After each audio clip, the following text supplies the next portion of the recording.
I'm Nicola Coughlin, and for BBC Radio 4, this is history's youngest heroes. Rebellion, risk, and the radical power of youth. She thought, right, I'll just do it. She thought about others rather than herself. 12 stories of extraordinary young people from across history. There's a real sense of urgency in them, that resistance has to be mounted, it has to be mounted now. Follow History's Youngest Heroes wherever you get your podcasts.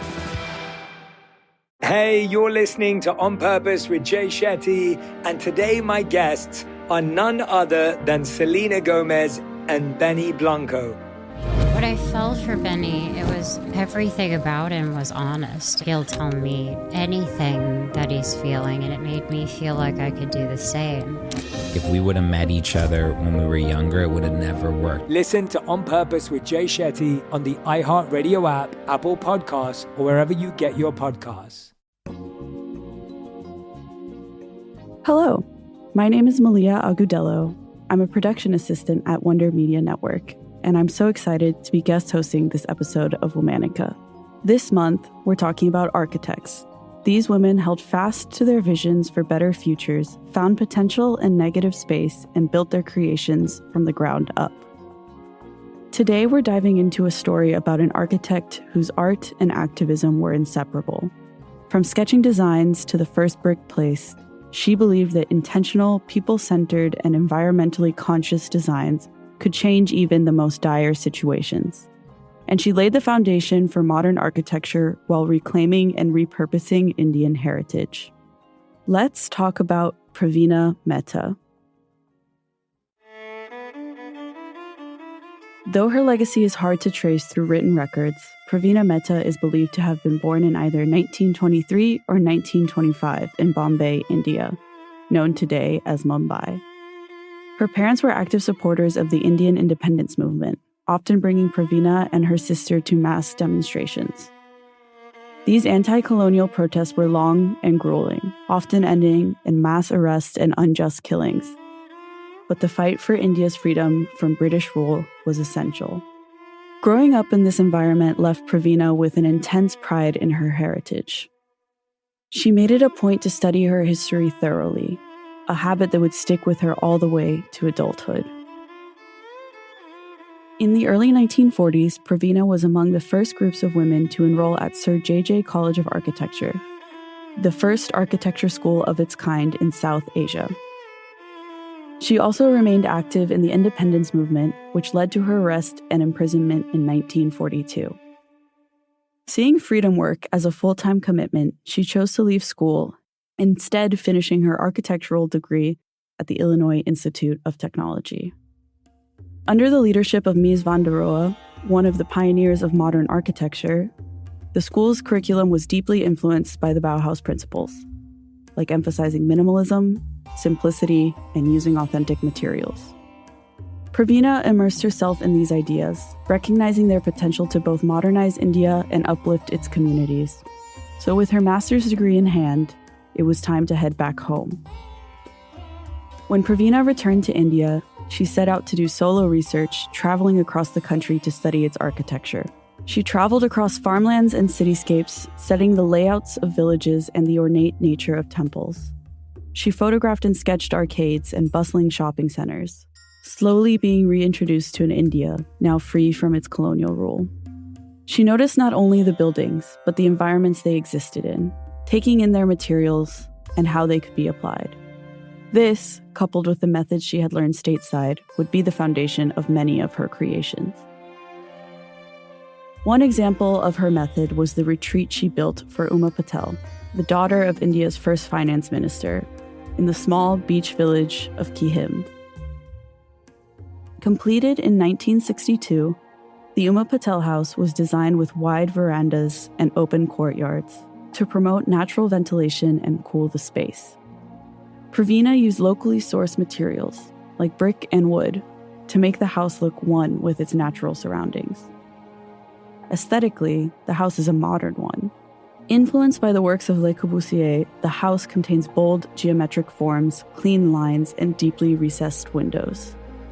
Yet despite these modern touches, tradition still shines in the huge, beautifully ornate wood-carved doors. a touch Pravina made sure was present in the final build. That same year, Pravina designed the J.B. Advani Erlikon electrodes factory using similar techniques, geometric shapes, open spaces, and of course, a touch of traditional Indian architecture. Geometric shapes, open spaces, and of course, a touch of traditional Indian architecture. These two buildings are her most well-documented accomplishments. Most of her works have been destroyed by natural disasters or lost to time, but the breadth of her work is known the country over. Her projects ranged from houses commissioned by friends and family to building rehabilitation centers for people affected by earthquakes. She was still deeply connected to community work and believed that, quote, a society which is committed to egalitarian values and to social justice should not allow gross inequalities to emerge in the housing. Yet, Pravina's most noted achievement wouldn't come from a singular building, but through her impact in city planning. In 1964, Pravina collaborated with India's top architect, Charles Correa, and civil engineer Shirish Patel on the first new Bombay plan. The city of Bombay was rapidly expanding, with an estimated 2 million additional residents projected to move to the city. Recognizing that an influx of people would put a strain on the existing transportation, sanitation, and housing structures, the trio suggested the creation of small urban centers. This would not only create ease for the existing city, but promote the diversity present in the city. Pravina would, again, travel to research the many religions, languages, and people that would inhabit the city. Her contributions played a key role, forever leaving her mark on what today is called the Navi Mumbai. With her constant research and documentation of Indian architecture, both past and present, Pravina became an infallible source to architects. She began teaching at the Sir J.J. College of Architecture as well as the Academy of Architecture in Mumbai. She treated students to research trips, not to mention her lessons on ethical practices. Beyond academia, Pravina accomplished most of these feats out of her own office, which was uncommon for women at the time. In fact, most women wouldn't even be credited under their names. So for us to even know the little we do know about her is a testament to her greatness. However, it's important to note that even though Pravina acknowledged the hurdles she had to jump as a female architect, she did not want to be referred to as one. In her life, she was always an Indian architect.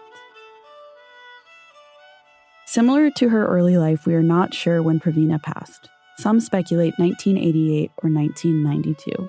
But regardless of the pages missing from her history, her name is carved into the buildings and streets she sought to preserve, shape, and redefine. All month, we're talking about architects. For more information, find us on Facebook and Instagram at Womanica Podcast. Special thanks to Jenny and Liz Kaplan for having me as a guest host. Talk to you tomorrow.